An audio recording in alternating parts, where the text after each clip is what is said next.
Alright, what up, y'all? So, we back with another video. Thank you for coming to my channel. My name is Isaiah Polinitz. And, yeah, I'm trying to get the hang of this thing still.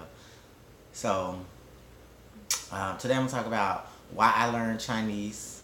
As, well, many of you don't know. I don't think I've ever told you here, but I actually studied Chinese when I was in university. And everybody always remembers that because nobody usually goes to college to study Chinese. And yeah, I went to the University of Mississippi, also known as Ole Miss. Hotty toddy. Hold on 1 second, let me fix the camera a bit. Ole Miss, Hotty toddy. Where I played in the band. Yeah, I played piccolo in the marching band, flute and piccolo, and wind ensemble, of course. Well, not of course, but yeah. And I was pretty good. I was known for playing music amongst band people.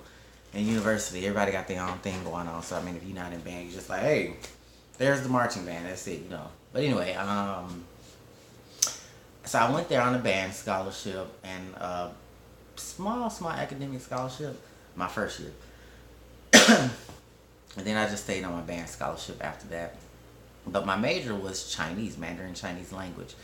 And the reason I studied Chinese is because I wanted to do business as a kid and young man, and I was like, this would really, really help me if everything that the news is saying and people are saying, if all of that is true and jobs are moving to China, everything else, then I need to learn Chinese. That would be a good shtick, So that was sort of my reasoning behind it, and I figured it would make it easier for me to do business, on my own, because I wouldn't need someone in between to go back and forth and translate, or understand the culture or be comfortable with the culture.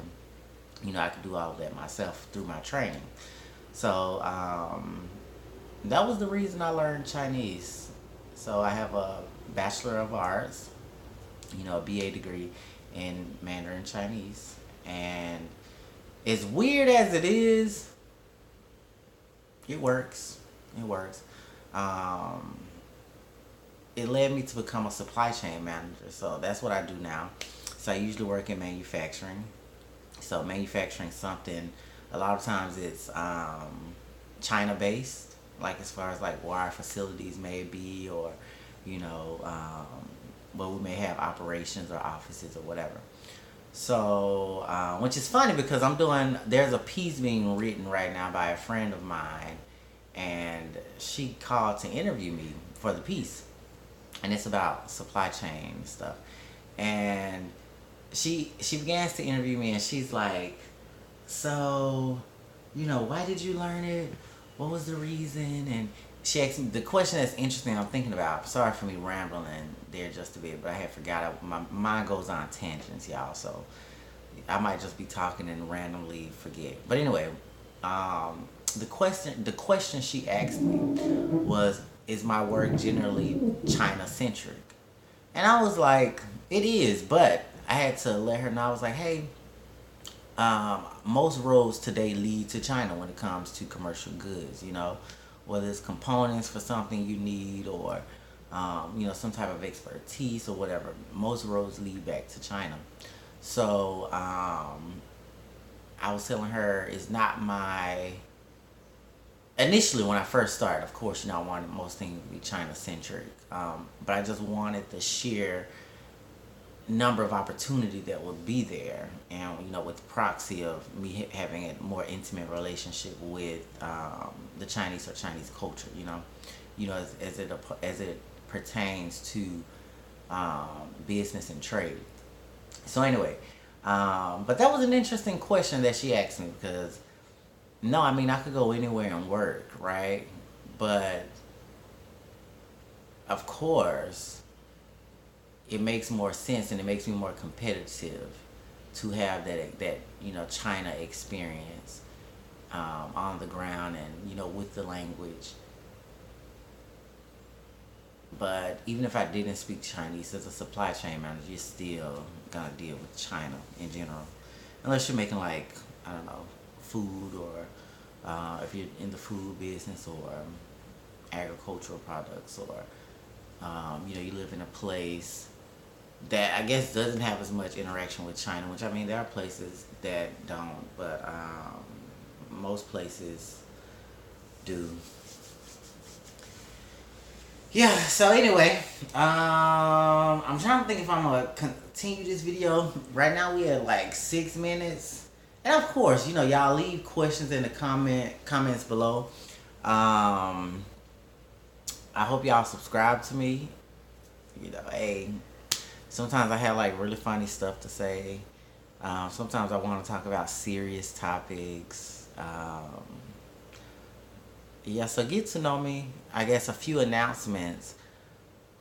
I am, this year is 2020. I've been waiting on this for a while. And so one thing that I'm working on is Containers 2020. I'll do a whole new video for Containers 2020. But Containers 2020 is the first of many initiatives that I'm going to be rolling out as a supply chain manager. Now, this particular initiative is very ADOS focused. And if you're not familiar with ADOS, do a quick Google search.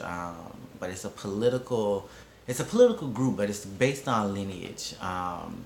It means American descendants of slaves, and yeah, and I mean I'll be making more videos about that too, and just my perspective, and whatnot. But Containers 2020 is a trade initiative, and it's just a new philosophy on, group economics. We always talk about group economics, of course, in my community, or the African American community, the Black community, Native Black community, ADOS. The Black people that was here first when the United States as we know it now was formed. Whether they were slaves or free or whatever, this group of people. It's for us, it's a group economic purchasing strategy. So I'm very excited to share more about it and how it will work and how it works in theory. And, just give people that opportunity, because once again, the things that I know and the things that I've seen work and, work for me, as well as, businesses I've worked for, or businesses that my friends have worked for, or whatever, these same strategies we can, use on our own, as a community. So it's my way also of just sharing my expertise. So yeah, subscribe to the channel. Let's stay in touch. Let's talk. And yeah, peace.